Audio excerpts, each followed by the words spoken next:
తాగుడుకు బానిసైన ఇద్దరు వ్యక్తులు bike cell phone కోసం ఓ వ్యక్తిని అతి కిరాతకంగా దారుణ హత్య చేసిన మర్డర్ కేసును జోగిపేట పోలీసులు ఛేదించారు. సీసీ కెమెరాల ఆధారంగా నిందితులను గుర్తించి పోలీసులు మీడియా ముందు ప్రవేశపెట్టి రిమాండ్కు తరలించారు. సంగారెడ్డి జిల్లా జోగిపేట పోలీస్ స్టేషన్లో సీఐ అనిల్ కుమార్ వివరాలు వెల్లడించారు. విచారణలో భాగంగా శ్రీనివాస్ బైక్ సెల్ ఫోన్ కోసమే అతన్ని మర్డర్ చేసినట్లు నిందితులు ఒప్పుకున్నట్లు సీఐ వెల్లడించారు. దర్యాప్తులో భాగంగా విచారణ చేసి నిందితులను గుర్తించి అరెస్ట్ చేశామని తెలిపారు.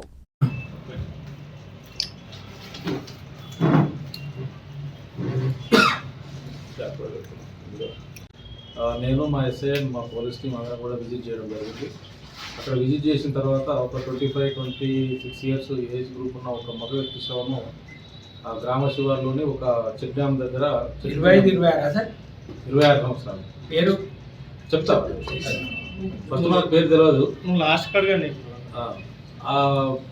ఒక మోదుగు చెట్టు కింద ఒక మేల్ డెడ్ బాడీ ఉండే. నేను మా ఎస్ఐ టీం అందరం కలిసి సీన్ విజిట్ చేసినాము.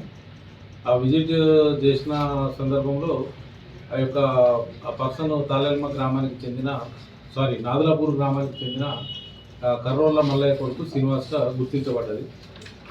ఇది మొదట అసలు ఎవరు చంపినారు ఏందనేది మనకేం డీటెయిల్స్ తెలియకుండా తర్వాత మనం ఇన్వెస్టిగేషన్లో ఈ యొక్క అక్కడ నైబర్స్ని కానీ అక్కడ ఇతను రెగ్యులర్గా కళ్ళు సేవించేవాడు.